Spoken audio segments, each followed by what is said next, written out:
হে জগতবাসী, আজ আমি শামীম আলী চিশতি আপনাদের সামনে উপস্থিত হইলাম একটি আলোচনা নিয়ে।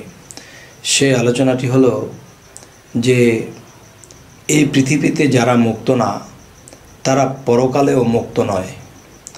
এই কালে যারা মুক্ত সেই কালে তারা মুক্ত। তবে এই মুক্ত বিষয়টা কি? যেমন একটি বিষয় হলো যে কেউ বলে থাকে যে আমি মুর্শিদ ধরেছি, আমি সাধনা করব, সাধনার দ্বারা আমার আত্মার মুক্তি ঘটাবো।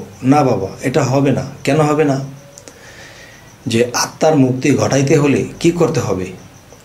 এখন দেখা গেছে আমি পৃথিবীতে এসেছি, আমি কি করলাম? মুর্শিদ ধরার পরে সাধনাও করি, আবার বিভিন্ন ব্যবসা বাণিজ্য করি বা সংসারও চালাই, সব কিছু করতেছি, কিন্তু এর মধ্যে দিয়ে আমার 6টা রিপু সবসময় খাড়া আছে। এরকম যে আমার একটা রিপু বলতেছে যে ওই নারীটা সুন্দর, বা হয়তো নারীর সাথে খারাপ কিছু করা হয়নি কিন্তু মনোবাঞ্ছা করেছে। তখন মনোবাঞ্ছা যখন হলো তখন দেখা যায় তার একটা ঘাটতি হয়ে গেল। আরেকটা বিষয় হলো এমুকের এত সম্পদ, এত ধনী লোক, তো আমার যদি হতো। তখন দেখা যায় যে এই যে একটা আশা করলো। তো আরও একটি বিষয় হলো যে সংসারে যাই কিছু আছে এই দিয়ে চলে, কিন্তু দেখা যায় আরও কিছু করার জন্যে দাবাদাবি করে, আবার সাধনাও করে, আবার মুর্শিদের কাছেও যায়। তখন কি হবে? তার এই সাধনা কাজে আসবে না। তাহলে দুনিয়াতে যার অনেক সম্পদ আছে সেই সম্পদের দিকে লক্ষ্য করে কিভাবে সম্পদ রক্ষা হবে, আবার চিন্তা করে কিভাবে সাধন করলে আত্মার মুক্তি হবে। তবে দেখা যায় বাবা, যখন আপনি পূর্ব দিকে তাকিয়েছেন তখন পশ্চিম সাইড নেই, যখন আপনি পশ্চিমে তাকাইছেন তখন পূর্ব সাইড নেই। তার মানে আমি যা পিছনে দেখি না তা আমার জন্য নেই। তো এই জন্য বলি যে আমি যে কোনো একদিকে তাকাতে হবে। যেমন হজরত ঈসা আলাইহিস সালাম বলেছে, নাঙ্গলে হাত দিয়ে যারা পিছনে তাকায় সত্যই বলিতেছি তারা পথ হারাবে। তো এই জন্য আল্লাহমুখী যে হয়েছে, আল্লাহর দিকে তাকিয়ে থেকে আমি যখন চলতে থাকবো তখন পিছু ফিরে যখন আমি তাকাবো না, তখন সেটা পিছনের বিষয়টা আল্লাহ নিজেই দেখবে। আর আমি যখন আল্লাহর দিকে এক চোখ করেছি, পিছনে আবার চোখ করেছি, তখন একদিকে চাইলে আরেক দিকে নাই, ওদিকে চাইলে এদিকে নাই।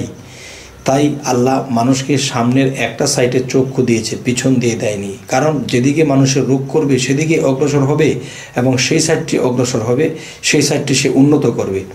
যদি কেউ দুনিয়ার ধন সম্পদের জন্য লেগে যায় তো হয়তো একদিন ধন সম্পদ হয়ে যায়, কিন্তু কেউ যদি সমস্ত দুনিয়াবি ত্যাগ করে বলতে কি, দুনিয়ার লোভ লালসা ত্যাগ করে যখন আল্লাহর দিকে রওনা দিয়েছে তখন সে একদিন আল্লাহকে পায়। তবে হে জগতবাসী, যে যারা এই কথাগুলো বলে তাদের জন্য আজকে আমার এই আলোচনাটি, যে বলে থাকে যে আমরা মুর্শিদ ধরেছি, আমরা সাধনা করি, আমরা মৃত্যুর পরে আত্মার মুক্তি নিয়ে নেব, আমাদের আত্মার মুক্তি হয়ে যাবে। না বাবা, আত্মার মুক্তি বলতে কি, এই পৃথিবীতে যে মুক্ত না সে পরকালেও মুক্ত নয়। আমার সম্পদ আছে, সম্পদের দিকে আমি যুক্ত হয়ে আছি, সুন্দর নারীর দিকে আমি মনটাকে ঝুঁকিয়ে রেখেছি, যুক্ত হয়ে আছি। আমার চাওয়া পাওয়া আমিত্বর দিকে আমার মন আছে, তাহলে সেদিকে আমি যুক্ত হয়ে আছি। যারা দুনিয়ার মধ্যে যুক্ত হয়ে থাকবে তারা পরকালে মুক্ত হতে পারবে না। এবং এই পৃথিবীতে যারা মুক্ত তারা আখেরাতেও মুক্ত, পরকালেও মুক্ত। তাহলে দুনিয়াতে মুক্ত সেই বিষয়টি কি করে? সেই বিষয়গুলো হলো যে দুনিয়াতে আমার জায়গার সম্পদ অনেক কিছু আছে, হঠাৎ করে শুনতে পেরেছি যে আমার একটা জমি একজনে দখল করে নিয়ে গেছে। তখন আমার কানে খবর এলো যে আপনার জমিটা তো এমনি দখল করে নিয়েছে। তখন আমি হেসে হেসে বলছি, আচ্ছা যাক, যার ভাগ্যেটা সে তো নেবেই, আমার ভাগ্যে থাকলে আমি পাবো। কিন্তু এই কথা বলো, কিন্তু তিনি বিচলিত হলো না। তার মানে সেই সম্পদের সাথে সে যুক্ত নয়। আরও একটি বিষয় হলো, সে একটি কাজে দেখা গেছে বরিশাল গিয়েছে বা ময়মনসিংহ গিয়েছে ঢাকা থেকে, হঠাৎ করে একটা ফোন তার কাছে গেল যে আপনি কোথায় আছেন? যে বাবা আমি একটু বরিশাল এসেছি একটা কাজে। তখন বলল আপনার ছেলেটা তো মারা গেছে, ওহো ছেলেটা মারা গেল, আচ্ছা ঠিক আছে তোমরা দাফন কাফনের ব্যবস্থা করো, আমি আসতেছি, আমার আসতে একটু দেরি হতে পারে। তাহলে উনি যে শুনলো যে উনির ছেলেটা মারা গেছে, তখন কিন্তু সে একটু বিচলিত হলো না, এবং তিনি কান্নাকাটিও করলো না, এবং সে বলতেছে যে আমি আসতেছি।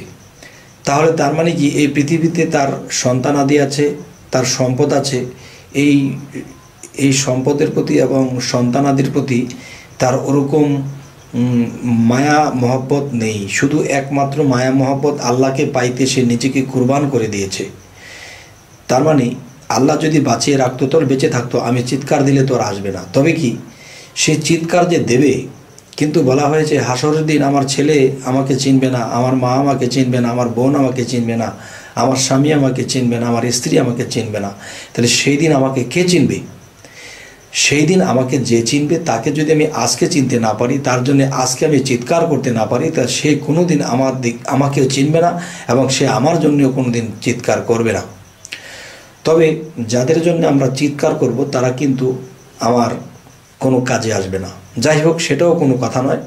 এখানে মূল বিষয়টি হলো যে প্রেম ও ভয় ভক্তি সমস্ত কিছু আল্লাহর প্রতি যারা রুজু করে দিয়েছে, যখন বলা হয়েছিল যে হে আল্লাহ, আমার যা কিছু আছে এবং না আছে সমস্ত কিছু তোমার চরণে দিয়ে দিলাম। এখন যদি আমি কেঁদে দিই, এখন যদি কেঁদে বলি যে আমার সন্তানটা মরে গেল, আমার সম্পদটা নিয়ে গেল, আমাকে এমুকে অসম্মান করলো, তাহলে আল্লাহর কাছে আমি আটকে যাব। আল্লাহ কি বলেছে? আল্লাহর কাছে কি বলেছি? আল্লাহ, আমার বলতে কিছু নেই, সমস্ত কিছু তোমার চরণে, তোমার কুদরতি চরণে আমি লুটিয়ে দিলাম। তখন দেখা যায় যে আল্লাহর কুদরতি চরণে যখন আমি সমস্ত কিছু লুটিয়ে দিলাম, তাহলে আমি তো আল্লাহর, আমার যা কিছু আছে তাও তো আল্লাহর, এবং আমিও তো আল্লাহর। তাহলে আমি আল্লাহর সম্পদের জন্য আমি কি কানবো? আমি কি আল্লাহর যে একটা মানুষ পৃথিবীতে জন্ম হয়েছে আমার উসিলাতে, আমি কি তার জন্য কাঁদবো? সেটাও তো আল্লাহ। এখন সেটা আল্লাহই বুঝবে। আমি এখন তার জন্য কাঁদবো, এখন আল্লাহ বলবে কি তুমি কাঁদো কেন? যে আমার সন্তান মারা গেছে। তাহলে আমার যে সন্তান মারা গেছে, তাহলে এটা তোমার সন্তান, তাহলে বোঝা গেল তোমার বলতে কিছু আছে। তাহলে যারা সত্যিকার অর্থে আল্লাহর কুদরতি চরণে যে নিজেকে বিক্রি করে দিয়েছে, তার আচরণ, তার কথা এমনই হবে, কারো জন্যে এত মায়া দয়া করবে না। তবে সেই মায়া দয়া করতে হবে, একজন মানুষ বিপদগ্রস্ত হয়েছে, তাকে আমি উদ্ধার করলাম, তাকে আমি হেল্প করলাম, তাকে আমি ভালোবাসা দিয়ে, আদর দিয়ে, তাকে অনাহারি থাকলে আমি তাকে কিছু খাইয়ে দিলাম, তার মাথায় হাত বুলে দিলাম, এতটুকু ভালোবাসা রাখতে হবে। আমি সৃষ্টি হয়ে পৃথিবীতে এসেছি, আরেকটা সৃষ্টির জন্য আমার এতটুকু ভালোবাসা রাখতে হবে। আচ্ছা, এই জন্যই বলা হয়েছে যে মানব সেবাই পরম ধর্ম। এখন কেউ বলতে পারেন যে নিজের সন্তানের জন্য সে কাঁদবে না।